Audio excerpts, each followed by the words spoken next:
Hello, I'm Joe Ruggiero, and welcome to my podcast, Inspired, and the people that inspire me. And today we'll be talking to a very interesting lady, Wendi Young, who is probably one of the design icons in my lexicon anyway.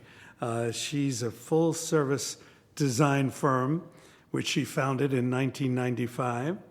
And she's been featured in all the design publications, just to name a few. But she received the ASID Orange County Designer of the Year Award.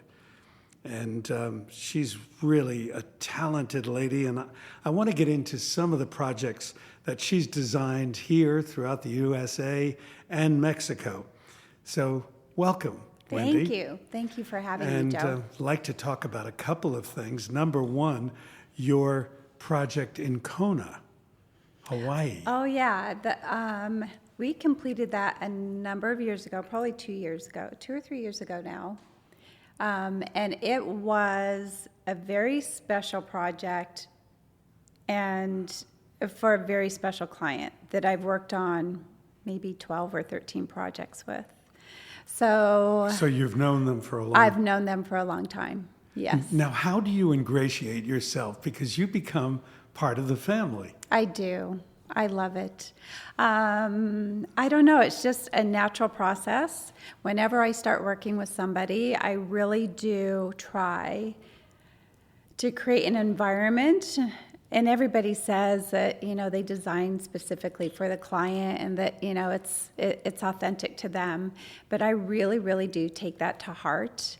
And when we're working together, I take on the role of a shepherd, just helping them through a very complex process. That's right. And I think because I treat it with I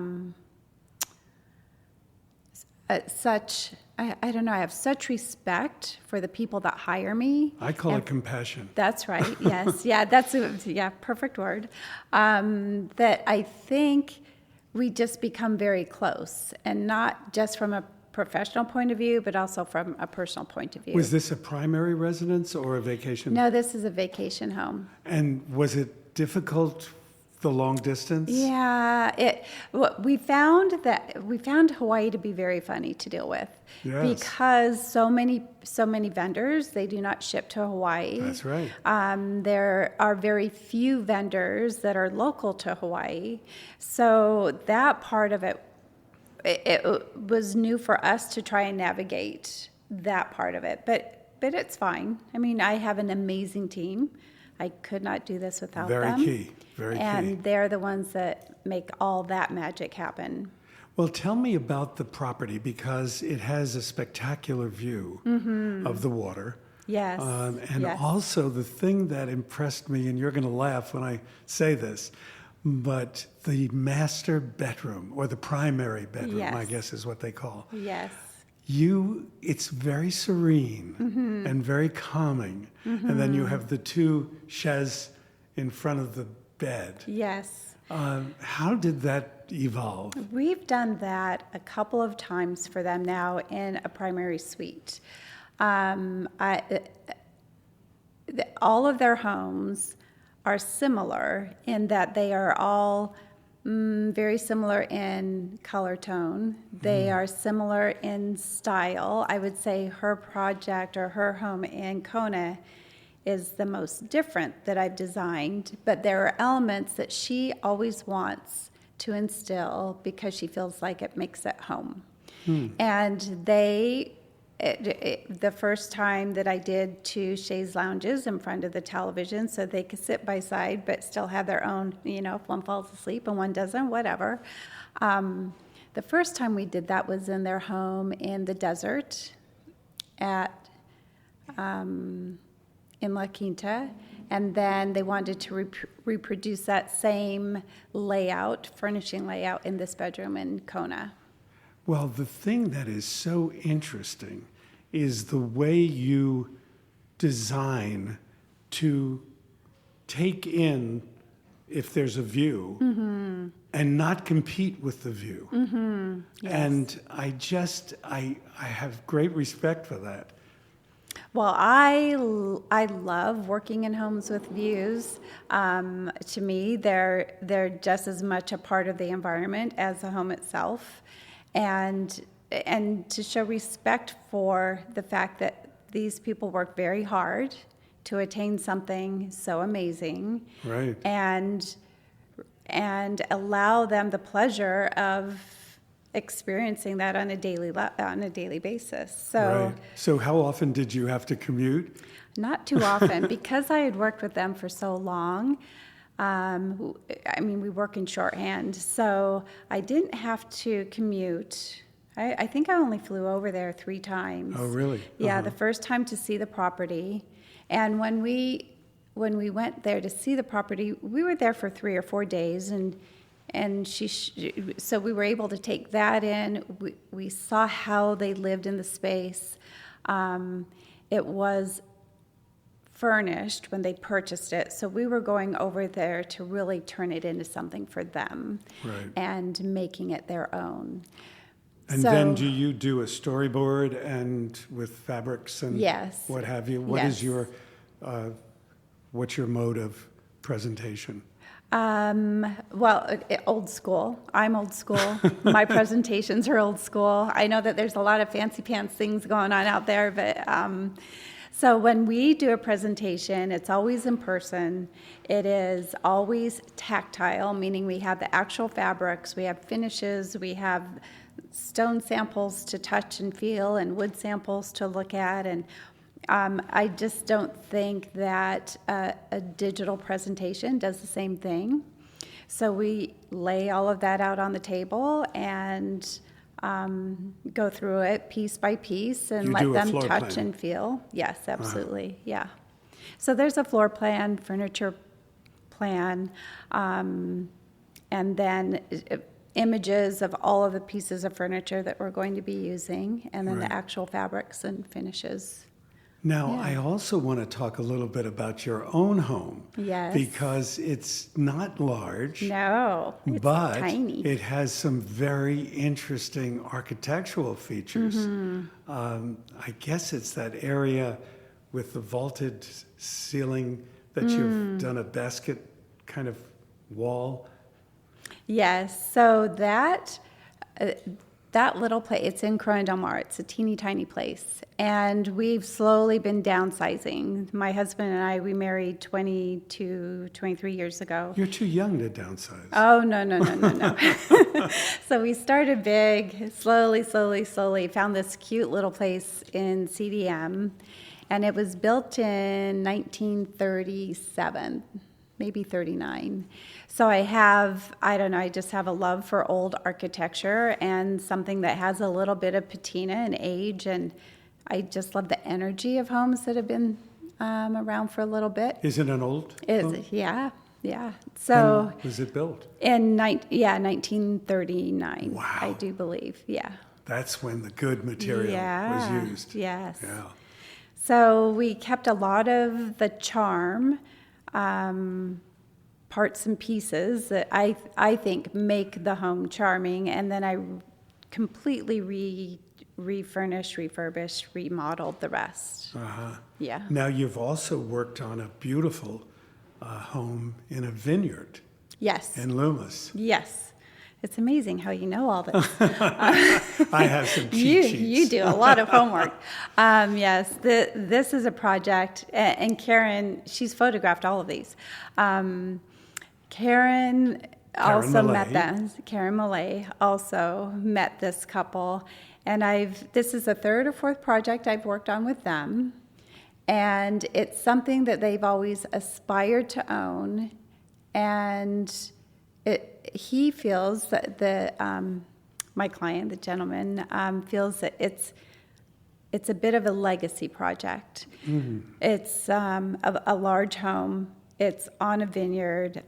And when they were, do I have time to tell you a little bit of the background story? Sure, absolutely. So when I had worked with them on a home here in Laguna Beach, and then I also worked with them on their home up in Sacramento. You have a lot of repeat clients, Many, many, which many is repeat amazing. clients.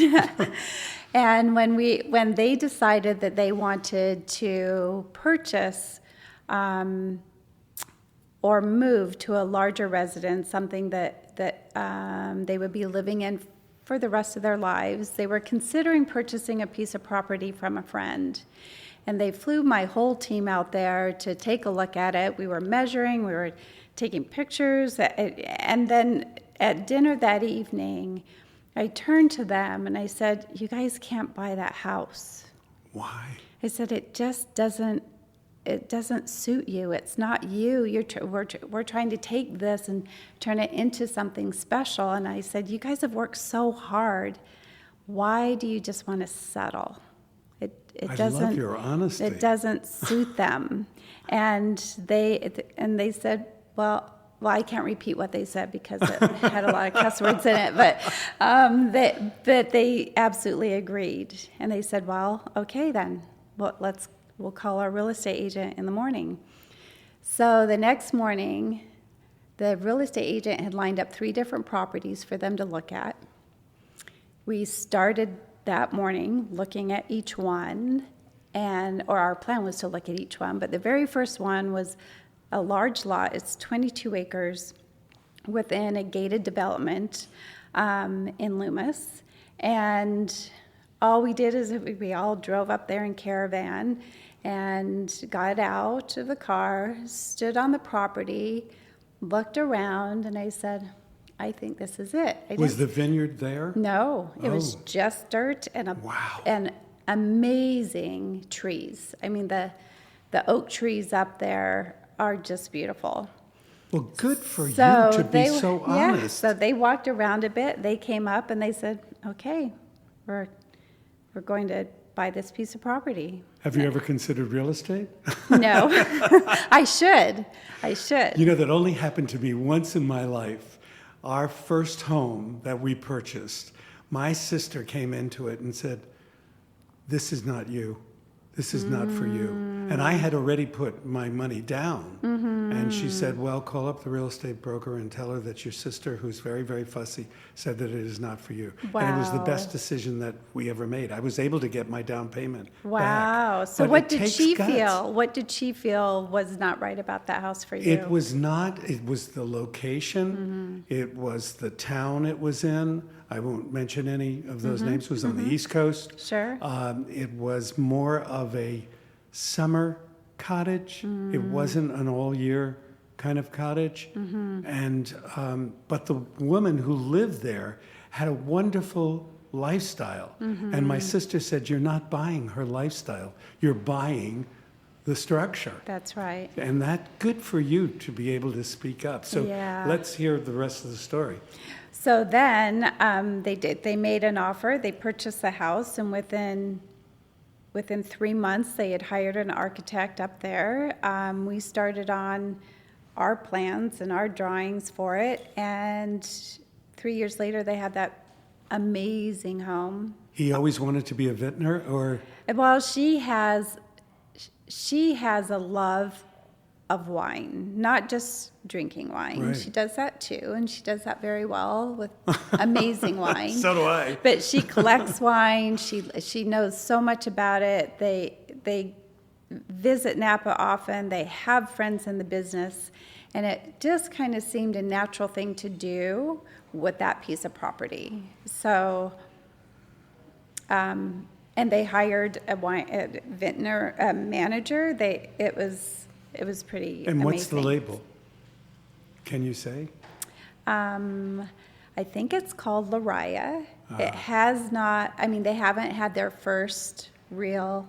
What do you call the very first Harvest? season? They haven't really had a real harvest yet. Right. Oh, well, yeah. I see It's that. only 2 or 3 years old. So But just the images Yeah. are spectacular.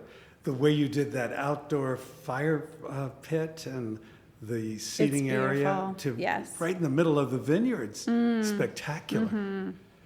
Now, I know that I can't say much about it, but your project for the Silent Screen Star, yeah. that is a magical project. How did you land that one? Oh gosh, everything is so serendipitous. I had interviewed with the client. So there's a couple. They lived in New York. They purchased this piece of property for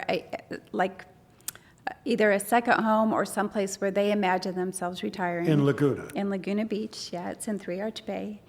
And they were interviewing several interior designers. I think I was one of probably 3 or 4 that they interviewed. And so I went and met them at the property, and as we were talking, I had told them that I did another project similar to theirs in size and style, just down the road a bit. Oh. And they asked if they could see it, and it happens to belong to the couple that own the home in Loomis. So I called them up and I said, I'm here interviewing with someone. I would love to show them your home. Do you mind? And they said, oh no, just walk down. Here's the number, the security code number. And so I think that's why I got the project. I mean, they were interviewing some very talented designers, but I think because I had, and they could witness, a great relationship between me and the client, that they trusted me enough to just casually go through their house with, another couple. What? And I think that's kind of what sealed the deal. Well, what does the property involve? There's a lighthouse. Mm-hmm. So there's a main house. It's situated on, I think, like 1 acre, 1.5 acres. Wow. Right on the water in Laguna Beach. It's on a private little cove. You cannot get to this cove unless you kind of climb over some rocks and around the hills, and otherwise it's pretty private. And there's a main house, there's a guest house, there's another structure, they call it the pool house, but there are sleeping quarters also in that pool house. And then there's the lighthouse. And there's also a saltwater. Yeah, that's amazing. Yeah, so down on the sand, and I don't know if it's a concrete pool or if it was kind of carved out of the rocks. I would imagine it's concrete just because of its shape. But there's a concrete pool that fills naturally as the waves crash up against the sand and up against this structured pool. It just fills it with water, salt water. And this was built in the 1920s, It was built right? in 1929. Wow. By a movie director and his actress wife. Yeah. And it's magical. Now, was that your idea to frame the piece of drywall that says, this is the happiest I've ever... No, that was a happy discovery. So we found that piece of drywall. They saved that piece of drywall. And then the owner, actually, my client, had it framed just so it would be protected because, drywall it can crumble. And that was very fun to find that. Yes. There were a few things that we found. Now, do you anticipate that there will be another project of that expanse? You mean in my career? Or Yeah, well, in the future. I mean, it was a big project, right? It was a big-ish project. We've worked on bigger. We've worked on bigger. That project up in Loomis was much, much bigger. But I think what I loved about this is that everybody on the team so highly respected the history and the just how special this piece of property is, and to still be in its semi-original condition. I mean, it was very original. Are there any photographs, original photographs? Yeah. Oh, there were. Yeah, that's another thing they found. I mean, we found all these little things kind of tucked in nooks and crannies of this house. So it was original photography. We have plans, like original blueprints when they were really blue. We have all kinds of things that we found in just nooks and crannies of this Wow. house, like secret little doors and all this. Now, were they related to D.W. Griffith? Yes, yeah. How? I'm not too sure. I think it may have been, I don't know if it was, you mean, are my clients related? No, yeah. I mean, the No. original The owner. original homeowners, yes. Yes. Yes, yes. Because when I heard the name of the silent screen star and her last name being Griffith, Yes. I thought, well, the legendary director, D.W. Yes. Griffith. Yes.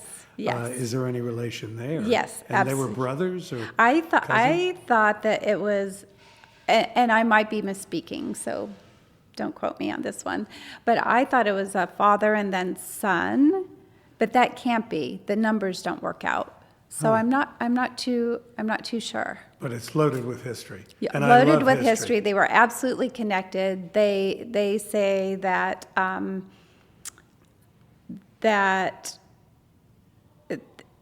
there were many people in the industry also involved. The art director for Mutiny on the Bounty, I think, was involved in the original style of the home. There's all kinds of. Well, you're on hallowed ground because this was the old Warner Ranch. Yes, exactly. And as you entered, I don't know if you saw the barns on the Yes. side, the stables. That's where National Velvet Oh was my filmed. gosh!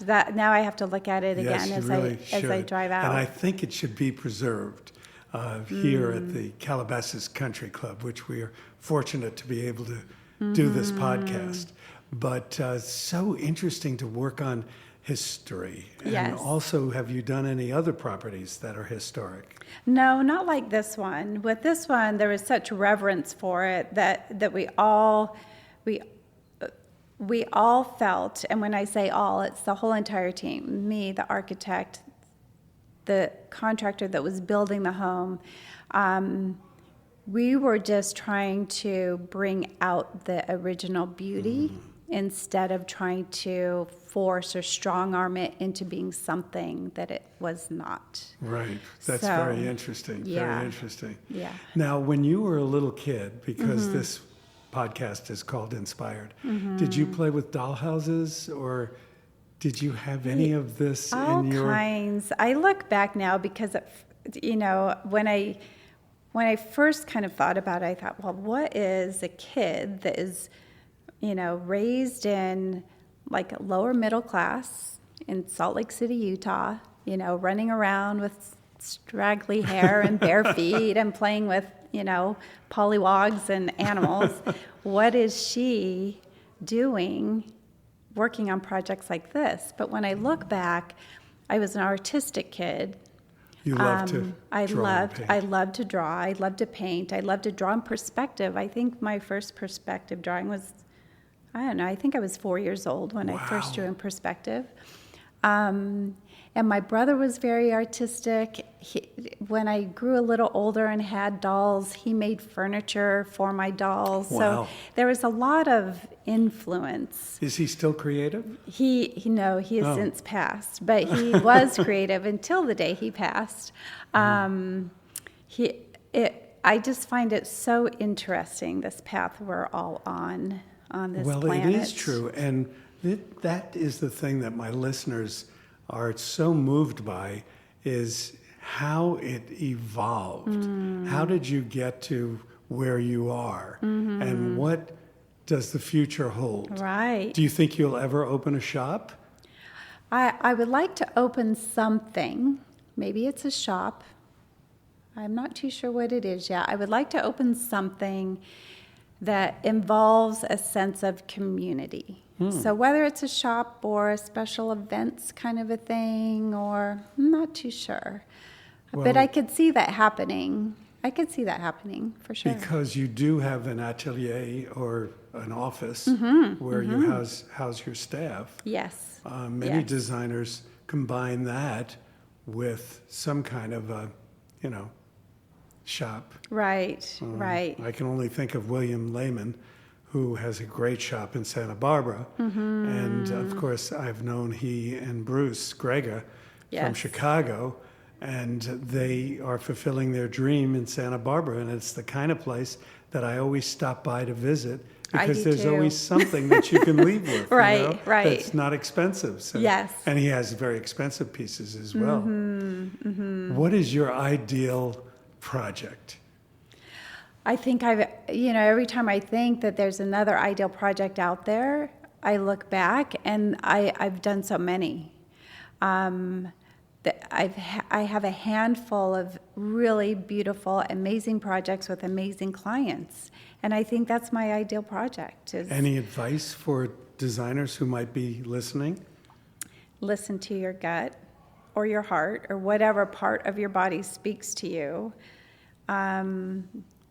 And because it's always right. Because you then have to convince your clients that it's right. And they don't argue with you? No, not really. But then I know when. I just have a knack of knowing when to present something and be really firm with my conviction. Yeah, that's so important. Yeah, because there are times that I'll present something and no, they don't like it, or no, what about this? And I just let that go because it's not the time yet. I could just kind of feel the timing of when it is that we need to make a decision and what that decision should be. What is right for the client, what is right for the home or for the environment, what's right for the community. Their lifestyle. All of that. Of course, their lifestyle. Is it done in the early stages or? It evolves.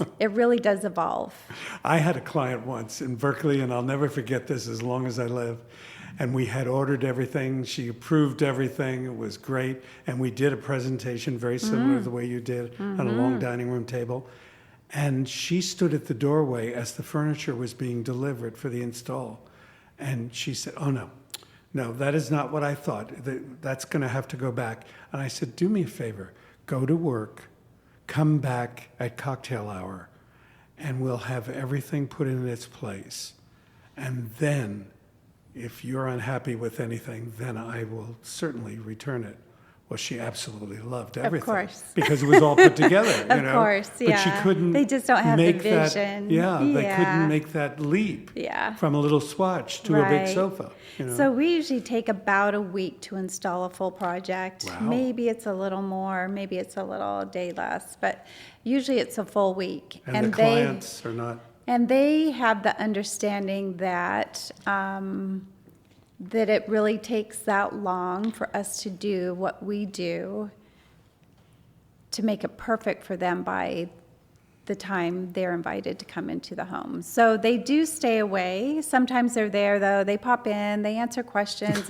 I really do have I have a very open door policy. Just come on in and we'll discuss anything that you need to discuss. But just also know that I'm going to ask you to allow it to take the time it takes and let it settle. For the final walkthrough, do you have music playing, fresh flowers? I don't. I mean, there are times that we do, but I really feel by then we are so close. We're like family, and I'm just walking, a good friend through their new home, and showing them all the things. And I don't know, it's just such an exciting time. So it's less about me presenting something. It's not like a big ta-da moment. Yes. It's not for me, it's for them. So I try and do it through their eyes. And I don't know, it's just so gratifying every single time. Well, it's good because there are some clients that never like anything. And you have ingratiated yourself, not to mention the fact that you have an enormous amount of talent and you're just so calm about it all. I guess, I don't know. I am. You're not a bragger. No. And you go about your business. You're sort of like Santa Claus. Yeah, that could be. I've never looked at it that way, but maybe I'll have like little hats made up or something when we're installing. Wendi, it has been such a pleasure. Thank you. And I hope that you will continue with these wonderful projects and that you will share it with us all. I would love to. And just keep up the good work. Thank you so much. Thanks. Thank you so much for having me. This was so much fun. It's my pleasure. Thank you. Thank you.